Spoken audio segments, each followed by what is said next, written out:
Hello students, now we are reading our next topic, that is revaluation of assets and reassessment of liabilities.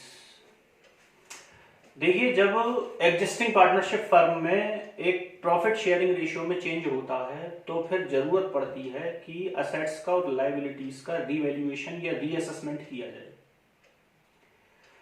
Old partners में old ratio में इस difference को बांटा जाए, जिससे कि असेट्स में जो वेरिएशन आए हैं, लाइबिलिटीज की कीमतों में जो वेरिएशन आए हैं, उनकी बुक वैल्यू और मार्केट वैल्यू में जो वेरिएशन आए हैं, उन वेरिएशंस के जाल से बाहर निकलने के लिए हम ये ट्रीटमेंट करते हैं। अब क्वेश्चन नंबर 21 सॉल्व कर रहा हूं मैं, आपकी टेक्स्ट बुक का पेज नंबर 4.42 पे है। एक बार मैं इसको पढ़ रहा हूं आपके सामने। ये बोलता है कि Ashish, Akash and Amit are partner sharing profits and losses equally. The balance sheet as at 31 March 2020 was as follows. नीचे दे रखा है, the partner decide to share profits in the ratio of 2:2:1 with effect from 1 April 2020। They also decided that value of stock to be reduced to rupees 1,25,000, value of machinery to be decreased by 10%, land and building to be appreciated by 62,000, provision for doubtful debts is to be made 5% on sundry debtors. Akash was to carry out reconstitution of the firm at a remuneration of 10,000, pass necessary general entries to give effect to the above. इसने हमें एक firm दे रखी है, firm में assets liabilities दे रखी हैं। उसके बाद बोलता है कि इस असेट्स में ये चेंज हो गया, लायबिलिटीज में ये चेंज हो गया। इन चेंजेस के ट्रीटमेंट के लिए हम एक अकाउंट तैयार करते हैं जिसका नाम है रिवैल्यूएशन अकाउंट। रिवैल्यूएशन अकाउंट में मैं असेट्स के इंक्रीमेंट डिक्रीमेंट, लायबिलिटीज के इंक्रीमेंट डिक्रीमेंट शो करूंगा। देखिए, सीधा सीधा नियम हम लगाते हैं। असेट्स अगर कम हो रही है तो डेबिट साइड में दिखाएंगे, लाइबिलिटीज बढ़ रही है तो डेबिट साइड में दिखाएंगे। फिर से सुनिए, असेट्स अगर कम हो रही है तो डेबिट साइड में दिखाएंगे, लाइबिलिटीज बढ़ रही है तो डेबिट साइड में दिखाएंगे। इसका जस्ट अपोजिट हो जाए कि असेट्स अगर बढ़ रही है और लाइबिलिटीज कम हो रही है तो क्रेडिट साइड में दिखाएंगे। अब देखिए, फर्स्ट ट्रीटमेंट क्या है कि value of stock to be reduced to rupees 1,25,000। Stock की वैल्यू 1,25,000 तक घटाई जाए। अब साहब, स्टॉक की वैल्यू दे रखी है 1,40,000, 140 से 125 हो गई। It means 15,000 rupees are to be written off. 15,000 rupees कम करिए, स्टॉक में से 15,000 रुपए कम करिए। असेट्स हमारी कम हो रही हैं, और जब असेट्स कम होती हैं तो रिवैल्यूएशन के डेबिट साइड में दिखाई जाती हैं। तो इसलिए मैं डेबिट साइड में लिख रहा हूं to stock account 15,000। Second point में बोलता है कि मशीनरी को 10% से घटाया जाए। मशीनरी जो है 2,50,000 है, इसका 10% होता है 25,000। 25,000 रुपए से मशीनरी को कम किया जाए। तो we have to write in the debit side of revaluation account to machinery account 10%। Machinery पे 10%, मशीनरी 2,50,000 की गिवन है, उसका 10% होता है 25,000। ये ध्यान रखिए कि फिगर वही लिखनी है जितनी इंक्रीमेंट हो रहा है या जितना डिक्रीजमेंट हो रहा है, जितना चेंज हो रहा है वही फिगर लिखनी है। इसके बाद थर्ड पॉइंट में बोलता है कि land and building to be appreciated by 62,000। Land and building को 62,000 से बढ़ा दिया जाए बाय 62,000। इट मींस 62,000 रुपए से बढ़ा दिया जाए, यानी बढ़ोतरी ही 62,000 है। क्रेडिट साइड में लिख रहे हैं by land and building.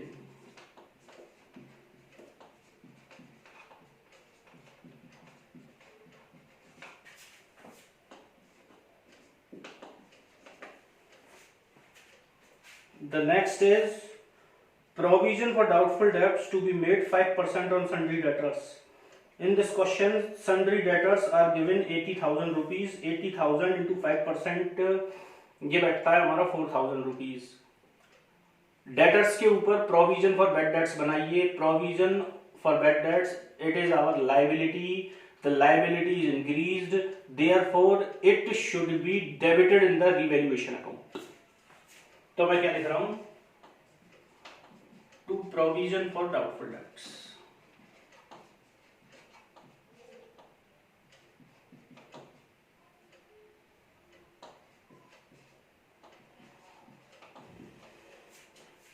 4,000 rupees. Now the next is Akash was to carry out reconstitution of the firm at a remuneration of 10,000. एक 3 पार्टनर्स में से एक पार्टनर है आकाश जो इस रिकॉन्स्टिट्यूशन के वर्क को संभालेगा। इसके लिए उसे रिम्यूनरेशन देना तय हुआ है 10,000 रुपीज। तो हम आकाश को रिम्यूनरेशन दे रहे हैं 10,000 रुपीज का। उसके लिए हम डेबिट साइड में शो कर रहे हैं टू आकाश कैपिटल।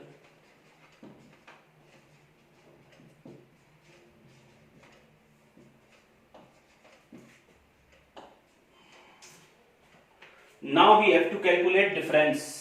क्रेडिट के टोटल में से डेबिट के टोटल को माइनस करके डिफरेंस फाइंड आउट करेंगे। डिफरेंस फाइंड आउट करने के बाद it should be distributed in the ratio of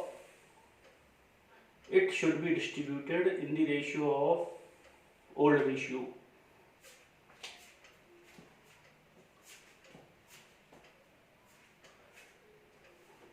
Akash capital के बाद जो है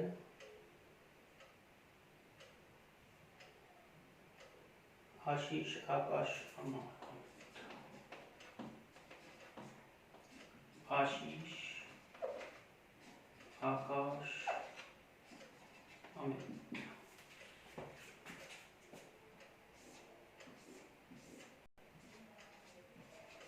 The total is 62,000.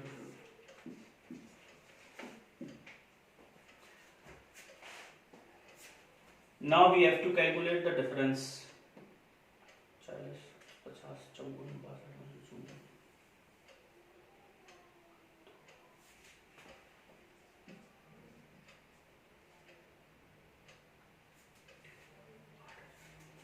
The difference is 8,000 rupees. It should be distributed between 3 partners, that is equal ratio. तो 8,000 rupees का 1/10।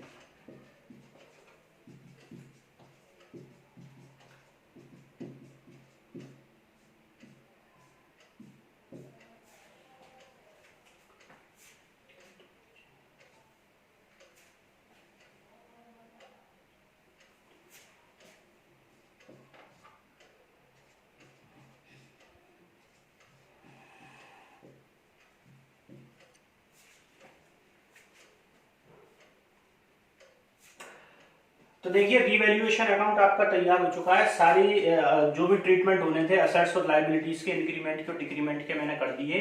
उसके बाद में जो डिफरेंस बचा वो मैंने डिस्ट्रीब्यूट कर दिया between the old 3 partners in their old profit sharing ratio, that is equal, that is 1/3 1/3 1/3। तो by calculation we find out 2667 figure आ रही है ईच एंड एवरी पार्टनर की, वो मैंने फिल कर दी इसमें। अब इसके बाद इतना काम करने के बाद इस क्वेश्चन में इसने जनरल एंट्रीज और पूछी हैं। तो जनरल एंट्रीज के लिए मैं आपको सिंपल फंडा बता रहा हूं एक, आप इसी अकाउंट की मदद से इस क्वेश्चन की जनरल एंट्री को प्रिपेयर कर सकते हैं। देखिए कैसे। Revaluation account debit to stock account, revaluation account debit to machinery account, revaluation account debit to provision for doubtful debts account, land and building account debit to revaluation account, revaluation account debit to Ashish capital, to Akash capital, to Amit capital. The whole entry of revaluation will be passed by the help of this account. Except this, there are 2 other figures. एक तो general reserve दे रखा है question में। तो general reserve के बारे में हम जानते हैं कि इसको बांट के खत्म कर सकते हैं ओल्ड पार्टनर्स में, ओल्ड रेशियो में। उसकी एक एंट्री आप पास कर सकते हो कि general reserve account debit to Ashish capital, to Akash capital, to Amit capital. एक इस क्वेश्चन में एडवर्टाइजमेंट सस्पेंस अकाउंट भी दे रखा है। एडवर्टाइजमेंट सस्पेंस अकाउंट भी it should be distributed between the old partners in their old profit sharing ratio. The entry will be Ashish capital account debit, Akash capital account debit, Amit capital account debit to advertisement suspense account. That's all.